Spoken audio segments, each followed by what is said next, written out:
주시는 하나님의 말씀은 요한복음 16장 5절로 11절까지의 말씀입니다.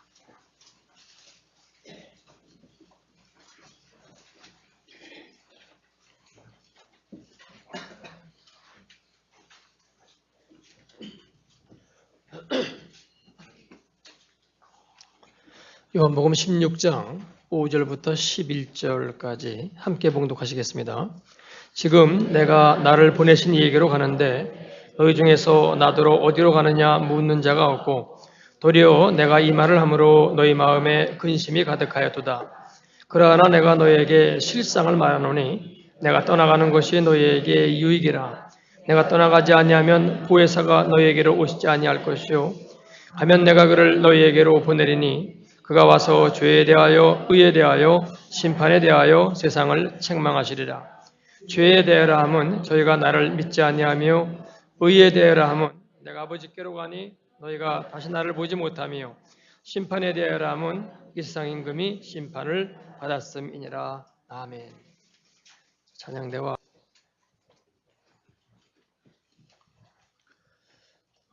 불교계 성철 스님이 종종으로 있을 때 이런 일이 있었다고 합니다. 진주에 있는 한 절이 크게 개축을 하고 그래서 종종을 초대해서 낙성식을 갖고 있는데 그 시주한 사람들의 이름을 쭉 써놓지 않습니까? 그 중에 맨 앞에 제일 큰 이름으로 써놓은 사람을 지적하면서 이 사람을 내가 좀 만나볼 수 있느냐고 했다는 겁니다. 그러니까 관계자가 그러면요 종종에 보자고 하시면은 이 사람 불심이 특심인 사람이니까 한 달음에 달려올 것이라고 말했고 실제로 그 사람은 서울 사람이었는데 그날로 달려 내려왔답니다. 종종에 보자고 하니까 얼마나 좋았겠습니까? 그런데 만나가지고 첫 번째 이 성철 스님이 한 이야기가 당신 이거 부처님한테 시주한 거냐? 당신 이름 내려고 한 거냐? 라고 한마디로 일가를 했다고 합니다. 그러면서 그 다음 하는 얘기가 성경에도 오른손이 하는 것을 왼손이 모르게 하라는 이야기가 있는데 너 이건 너 나타내려고 했느냐? 정말 부처님한테 한 거냐? 라고 말하는 바람에 그 사람이 할 말을 잊었다라고 하는 것입니다. 제가 지금 불교계 스님이 성경 말씀을 인용했다고 하는 거기에 초점이 있지 않습니다. 하나님께서 지혜를 주시면은 우리가 이 세상 모든 이치에 대해서 사실은 깨달아 갈 수가 있습니다. 그래서 여러분 그 금강경의 얘기를 가만히 보면은요, 우리 성경에 하늘의 미랄이 땅에 떨어져 죽지 아니하면 그대로 있고 죽으면 많은 열매를 맺는다는 사실은 그 내용이 금강경에 속해 있는 그런 내용들입니다. 그래서 하나님께서 지혜를 주시면 우리가 진리를 어느 정도 파악해 나갈 수가 있다라고 하는 것입니다. 그런데 중요한 것은 다른 종교와 기독교의 차이점이 있습니다. 똑같은 내용을 알고 깨닫는다고 하더라도 아주 도저히 가까이 갈 수 없는 큰 차이점이 있는데 그것은 그 깨달은 바대로의 삶을 누가 살 수 있느냐 하는 것입니다. 다른 종교는 전부 내가 하는 겁니다. 내가 그렇게 살아가는 것입니다. 그런데 기독교는 우리가 살 수 없다고 말합니다. 우리는 할 수 없다라고 말합니다. 그러면서 이것은 하나님의 성령이 오셔서 우리를 인도해 그것이 가능하다고 그렇게 말하고 있습니다. 그래서 제가 지난 주일에 성령으로 하지 아니하는 모든 것이 다 악하다고 그랬습니다. 왜요? 하나님이 아니라 내가 한 것이기 때문에.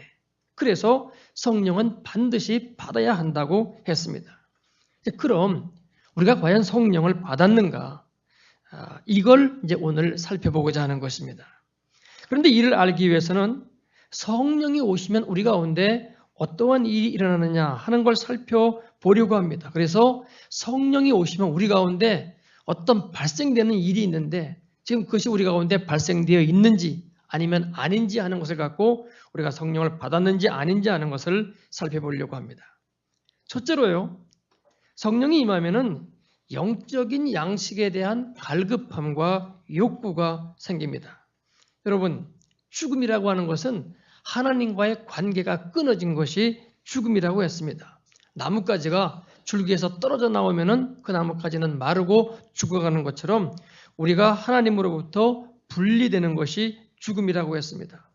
그렇다고 하면은 생명이라고 하는 것은 하나님과 우리의 관계가 다시금 회복되고 연계되는 것을 말합니다. 그런데 이것이 성령이 오면 된다는 것입니다. 그래서 하나님의 영이 임하여 하나님과의 관계가 회복되면 그때 우리에게 영적인 욕구가 생겨나기 시작합니다. 여러분, 육체가 죽으면 어떠한 현상이 일어나죠? 육체로부터 올라오는 어떠한 욕구도 생겨나지를 않습니다. 피곤치 않습니다. 졸리지 않습니다. 아프지 않습니다. 배고프지 않습니다. 그래서 아무것도 느끼지를 못합니다. 살아있을 때에만 이런 것들이 느껴지는 것입니다. 동일하게 성령이 와서 우리의 영의 생명이 살아나면은 영적인 감각이 생깁니다. 그래서 영적인 욕구들이 생겨나기 시작합니다. 전에는 아무리 말씀을 보아도 이게 무슨 이야기인지 몰랐는데 또 관심도 그래서 없었는데 성령이 임해서 영적인 생명이 우리 가운데 들어오기 시작하면은 말씀이 무엇을 이야기하고 있는 것인지를 깨달아지게 됩니다. 그리고 관심이 생겨납니다. 그래서 영적 양식에 대한 갈급함이 생깁니다. 우리가 밥을 먹지 아니하면 육체가 곤하고 힘을 잃는 것처럼 이제 이 사람은 영적인 양식을 공급받지 못하면 그 영이 피곤하고 아주 곤해집니다. 전에는 그런 걸 몰랐습니다. 그런데 이제는 영의 양식이 공급되지 않으면 영적인 배고픔, 영적인 갈급함이 느껴지는 것입니다. 그래서 성령이 오시면 첫 번째로 이 영의 역사, 영의 활동들이 우리 가운데 있어지기 시작합니다. 그래서 교회가 가고 싶어지고 말씀이 듣고 싶어지는 신기한 경험을 하게 됩니다. 전에는 어쩔 수 없이 가던 교회를 오히려 이제는 월요일서부터 다음 주일이 기다려지는 것입니다. 두 번째로 성령이 임하면은 오늘 본문의 말씀처럼 죄에 대한 회개가 터져나옵니다. 제가 본문을 다시 한번 보겠습니다. 지금 내가 나를 보내신 이에게로 가는데 예수님께서 지금 하나님께로 가는, 그래서 죽음을 말씀하고 있습니다. 너희 중에서 나더러 어디로 가느냐 묻는 자가 없고 도리어 내가 이 말을 함으로 너희 마음에 근심이 가득하였도다. 지금 예수님만 쟤들이 따라다니고 있는데 예수님이 죽는다고 말씀하시니까 당연히 근심이 되는 거죠. 아무것도 지금 이제 얻을 게 없는 그런 상황이 되었기 때문입니다. 근데 주님이 뭐라고 말씀하십니까? 그러하나 내가 너에게 실상을 말하노니. 뭐가 실상이냐? 내가 떠나가는 것이 너에게 유익이라. 왜 유익이냐 하면은 내가 떠나가지 아니하면 보혜사가 너에게로 오시지 아니할 것이요. 보혜사는 돕는 자라는 뜻을 갖고 있죠. 돕는 성령께서 너에게 안 온다는 이야기입니다. 가면 내가 그를 너희에게로 보내리니. 여러분 여기 인격적으로 지금 칭했죠? 성령, 그를 그래가지고선 인격적인 성령이 우리 가운데 오게 된다는 것이죠. 그럼 그분이 와서 뭘 하느냐? 그가 와서 죄에 대하여, 의에 대하여, 심판에 대하여 세상을 책망하시리라. 그러면서 죄에 대하여라면 저희가 나를 믿지 아니함이요. 여러분 죄는 믿지 아니함입니다. 여러분이 지금 나는 믿는다고 말합니다만은 세세하게 살펴보기 시작하면은 안 믿는 부분이 굉장히 많습니다. 우리가 지금 안 믿고 있는 부분이 많아요. 두 번째로 의에 대하여라 하면 내가 아버지께로 가니 너희가 다시 나를 보지 못하며. 의로운 분은 의인은 예수님 한 분밖에 없습니다. 이분이 가기 때문에 다시는 너희가 이제는 의를 볼 수 없다 그런 이야기입니다. 그 다음에 심판에 대하여라 하면 이 세상 임금이 심판을 받았음이니라. 여러분 이 세상 임금이 이 땅을 다스리는 정치적인 왕의 개념도 될 수 있겠습니다만은 더 근본적인 개념은 지금 공중권세를 잡고 다스리고 있는 악한 사단의 세력을 말합니다. 이 모든 것들이 이미 예수님이 이 땅에 오심으로 인해 가지고 심판 가운데 들어갔다고 그렇게 말씀을 하고 있는 것입니다. 여러분 구약의 성막론에서 번제단 물두멍을 지나면서 회개합니다. 그런데요 참된 회개는 지성소의 법궤 뚜껑 위, 즉 속죄소에서 나오는 겁니다. 그래서 우리가 신앙생활을 하면서 아무리 이거 잘못했습니다, 저거 잘못했습니다 해도 이 속죄소에 가기 전까지는 마음의 감동이 그렇게 잘 오지 않습니다. 그래서 우리는 때로는 그래도 내가 낫지, 저놈은 저거 아주 못된 놈인데 저건 아주 위선자인데 이런 생각도 하면서 신앙생활을 하게 되는 겁니다. 그런데 성령이 내 속에서 책망하기 시작하면은 아주 조그만 죄에 대해서도 내 속 아주 깊은 곳에서 통회하는 마음이 들기 시작합니다. 그러면서 나야말로 정말로 죄인이라고 하는 그런 통회가 속 깊은 곳에서부터 터져나오기 시작합니다. 요즘 여러분 신문에 무슨 정치적인 비리가 계속 나타나고 있습니다. 또 열린 우리당은 또 그거를 모른 척하고 있거나 감싸는 이제 그런 모습이 그동안 보여지면서 여러분들 많이 욕했죠. 저도 여러분 욕했습니다. 이건 나쁜 놈이다. 그러면서 흥분하고 있는데 하나님이 그러십니다. 너는 그러십니다.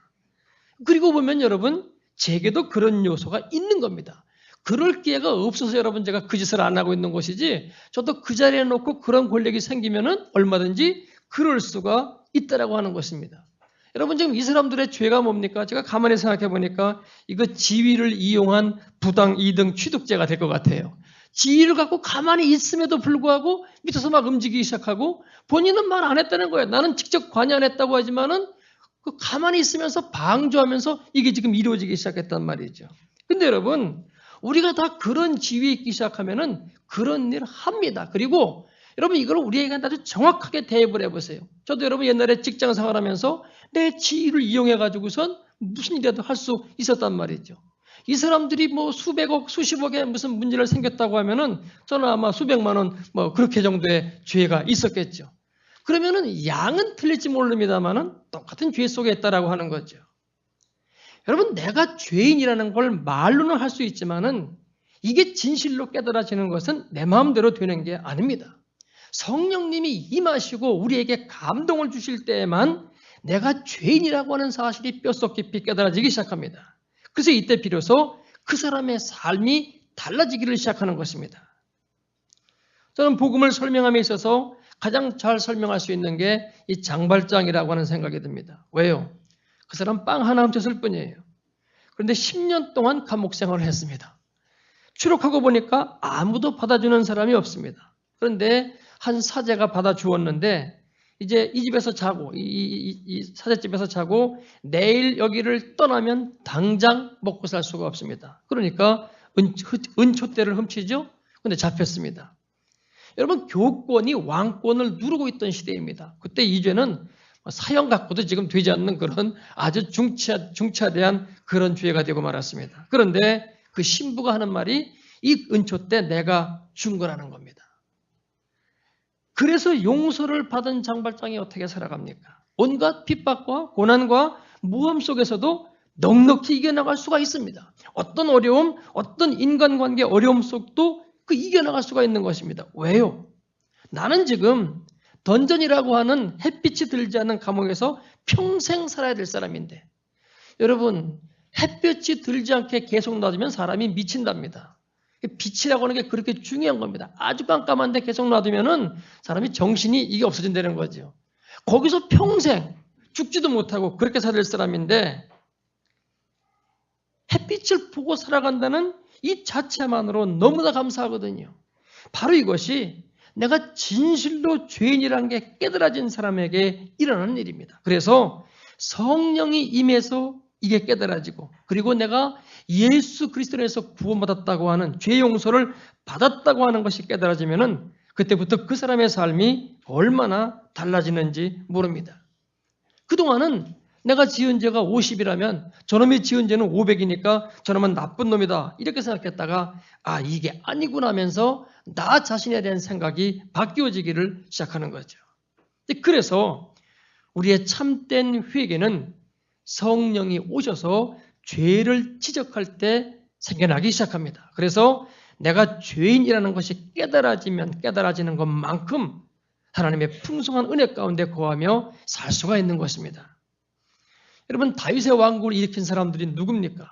아둘람 동굴의 400인이었습니다. 근데 이 사람들은 성경에 보면은 환난당한 자들, 빚진 자들, 마음이 원통한 자들, 남의 돈 떼먹고 도망간 사람들 뭐 이렇게 기록이 되어 있습니다. 그래서 좋은 부류의 사람들이 아닙니다. 그런데 이들이 다윗에게 와서 용서를 받고 다윗에게 쓰임받는 은혜를 입으니까 이 아둘람 동굴의 400명이 전쟁에 나가서 한 번도 치지를 않습니다. 묘하죠?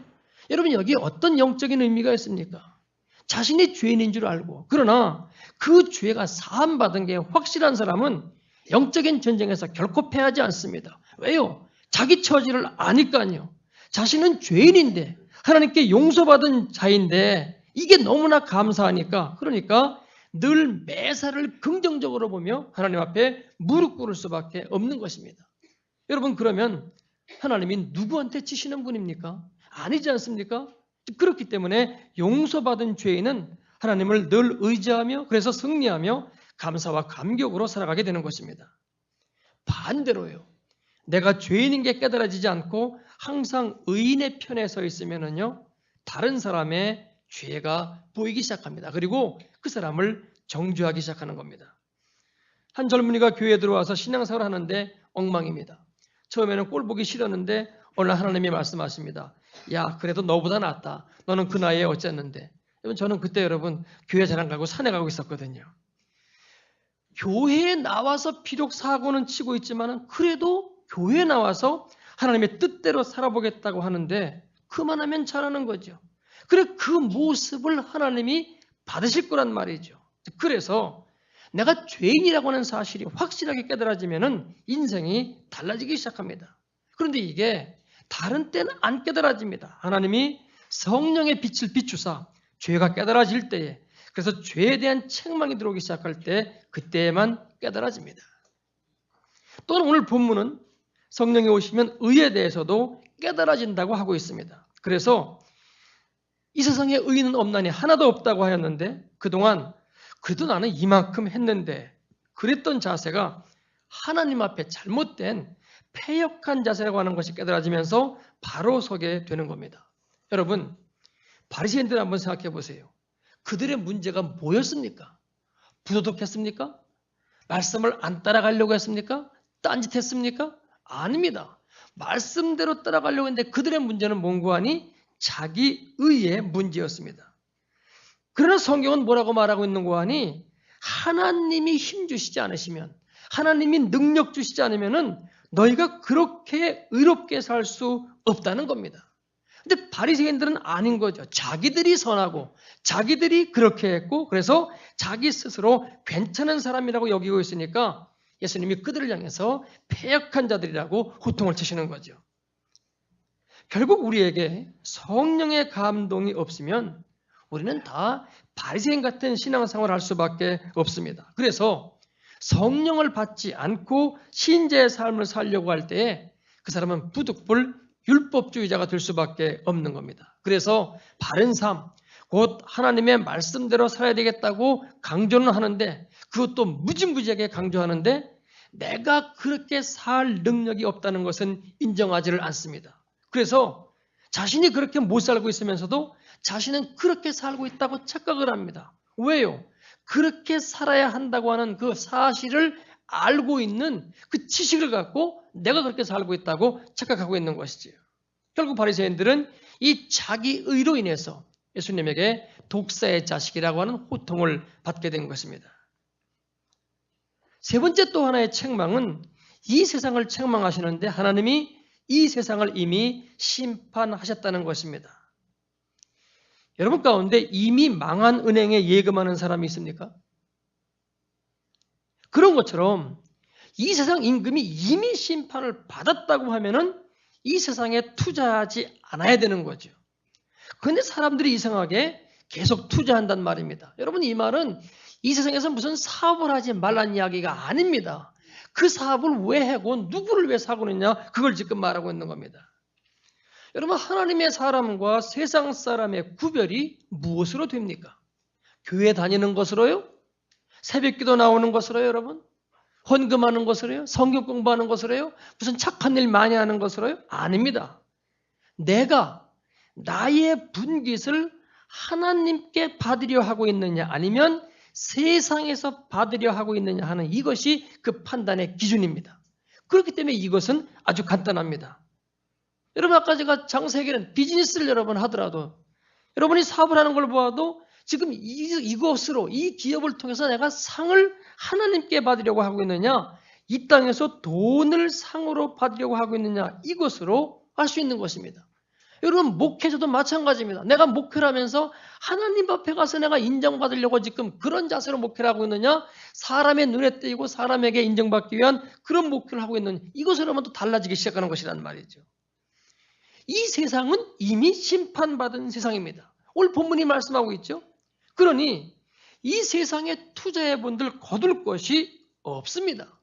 그래서 성령이 오시면 이걸 책망하는 거죠.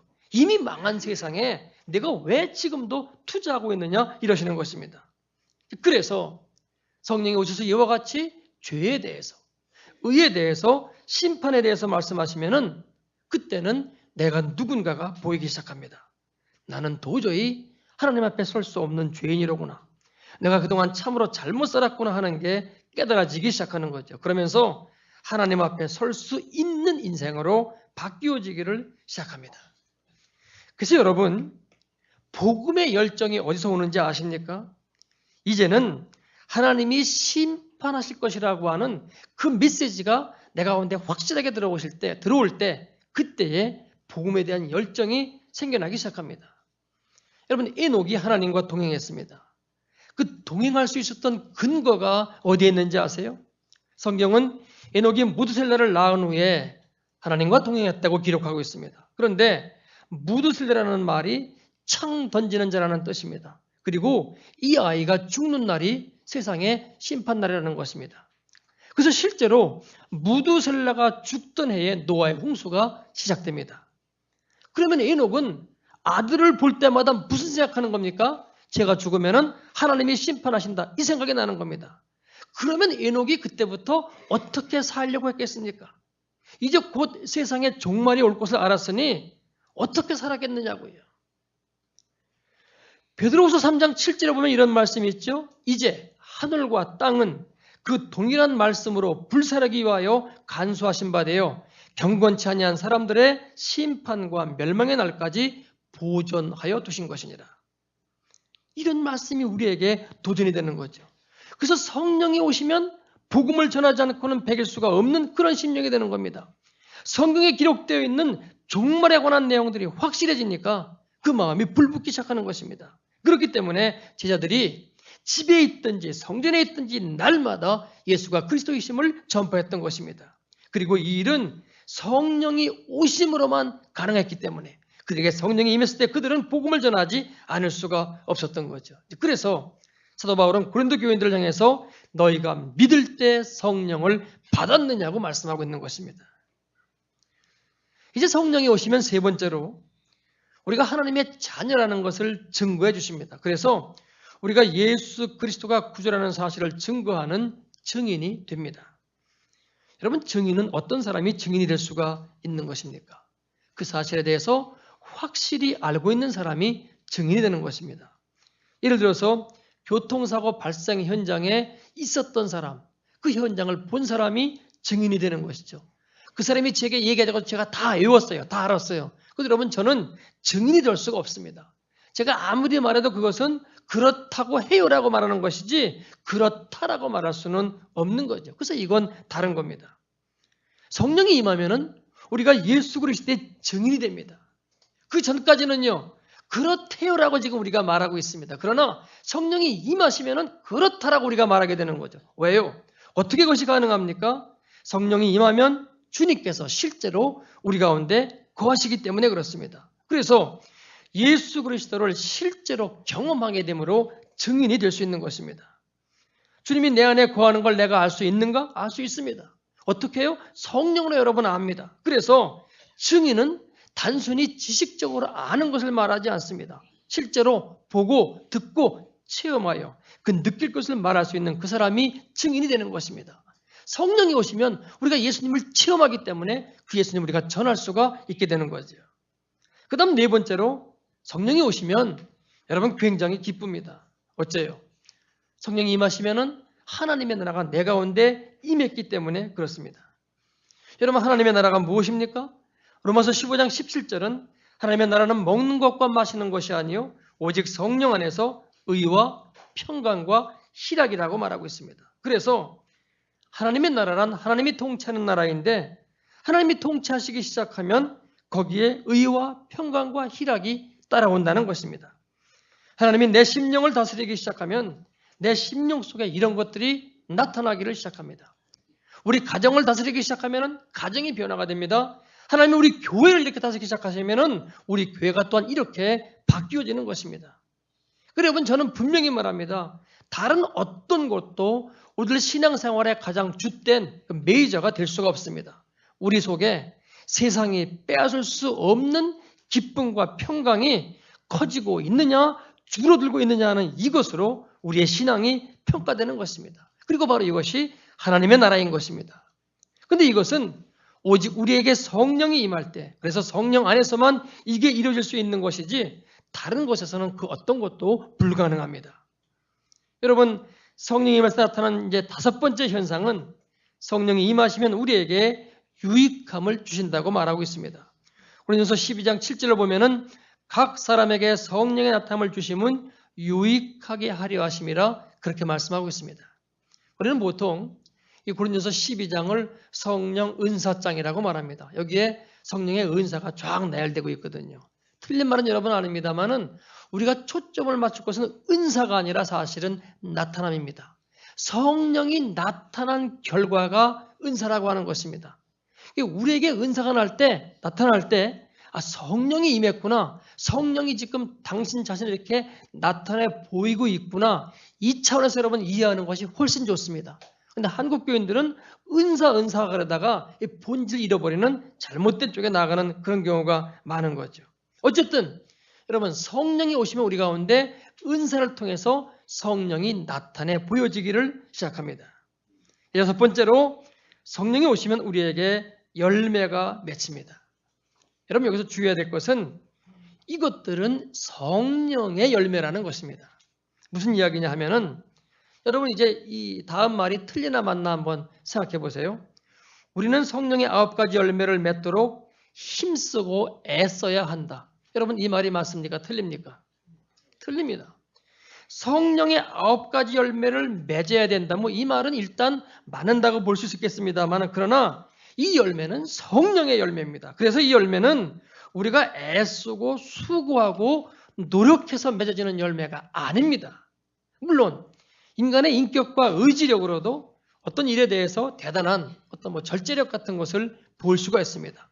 내가 오늘 이거 한다 또는 안 한다라고 할 때 인간의 의지만으로 그렇게 할 수도 있습니다. 그러면 이런 인간의 의지로서의 절제와 성령의 열매로 인해 나타나는 그 결과로서의 절제는 어떻게 다릅니까? 그게 여러분 내가 하는 게 아니라 성령께서 하시는, 그래서 그렇게 되는 그것의 차이입니다. 그래서 하나님이 하시는 거죠. 여러분 이 성령의 열매가 맺히고 있느냐 아니냐 하는 것은 내가 성령의 충만함을 따라서 성령의 소욕을 따라 살아가고 있느냐 아니냐 하는 그 결과로 나타나는 현상이지 성령의 열매를 내가 맺게끔 하는 것이 아니라고 하는 것입니다. 그런데 이것이 우리 자신이 해야 될 일이 되어버려서 그렇게 사는 사람은 하나님 앞에 얼마나 타락하게 되는지 모릅니다. 겉으로는 아주 그럴싸하죠. 그래서 사람 앞에서는 훌륭한 믿음의 삶을 사는 것처럼 보입니다만은 하나님 앞에서는 아닙니다. 왜요? 실제로는 내가 그렇게 못 살고 있으니까. 그래서 바로 이런 사람이 바리새인이 되고 마는 것입니다. 그래서 우리가 추구하는 삶은 내가 지금 성령의 소욕을 따라가고 있느냐 아니냐 하는 이것이지 성령의 열매 자체를 내가 맺게 하려는 이것이 목적이 되어서는 안 되는 것입니다. 성령의 소욕을 따라서 성령의 충만함을 따라가다 보면 성령의 열매는 자연스럽게 맺혀지게끔 되어 있습니다.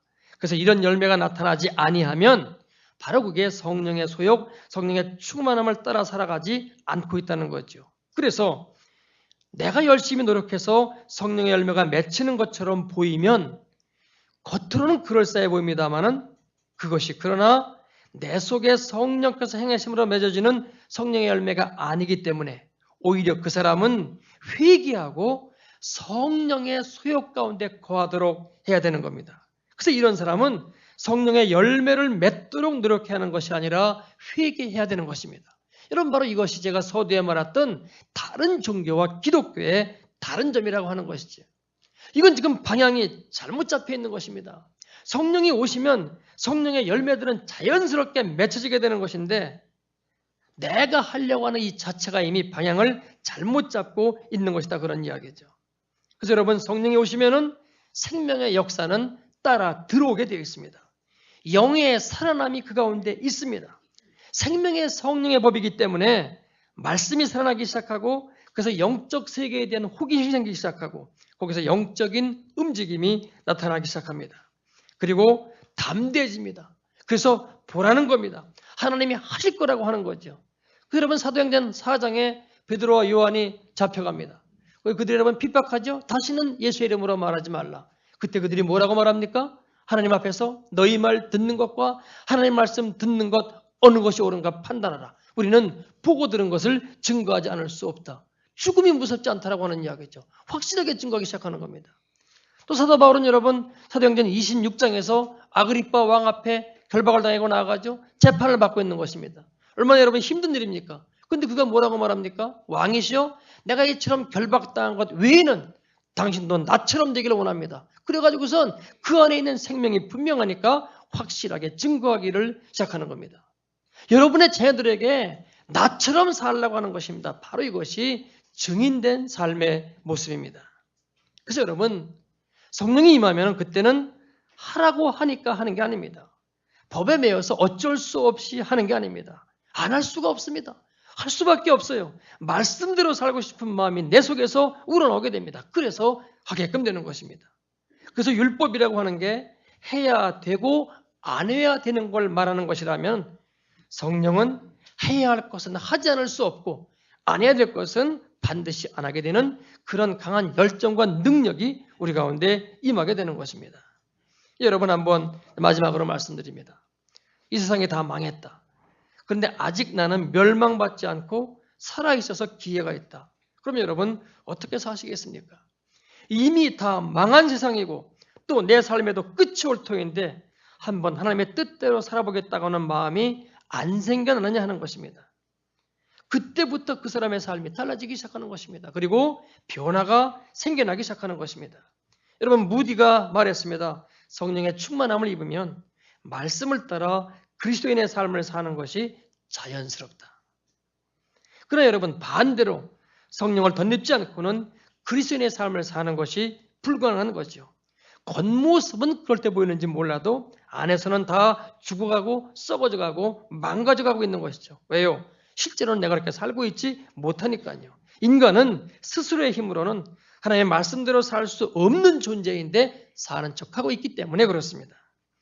그러나 성령의 충만함을 입으면 외적인 모습까지도 달라집니다. 그리고 우리가 하나님께 의뢰하는 만큼 실제로 그 어떤 일을 행할 수가 있습니다.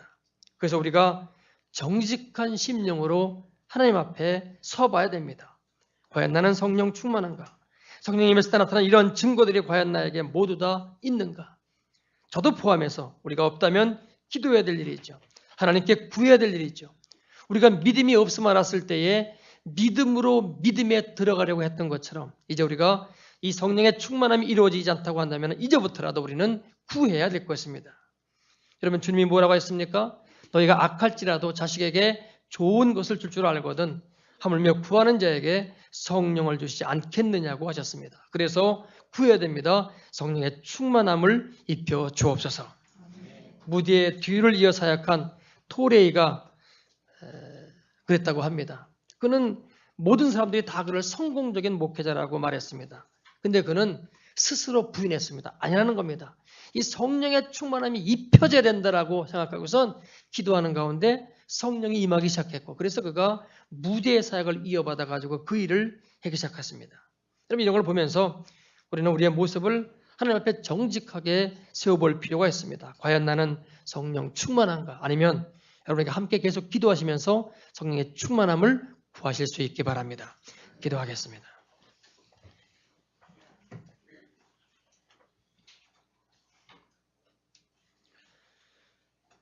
아버지께서 우리에게 요구하시는 것이 거룩과 순결이고 이 부분에 대해서는 우리가 성령의 충만함을 입어야만 가능합니다. 그리고 우리가 주 앞에 이것들을 이루려고 하면은 하나님 앞에 정직한 자세로 나아가야 됩니다.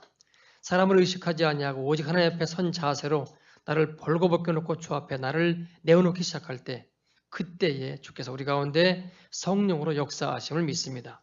우리 모든 교우들이 사람 앞에가 아니라 하나님 앞에 서고자 하는 마음을 주시옵시고 그래서 우리 교회에 성령의 불길이 임함으로 인해서 교회가 정화되고 우리 속사람이 정화되고 우리가 주님 앞에 바르게 서는 그리고 능력 가운데 우리가 나아갈 수 있는 은총을 허락하여 주옵소서.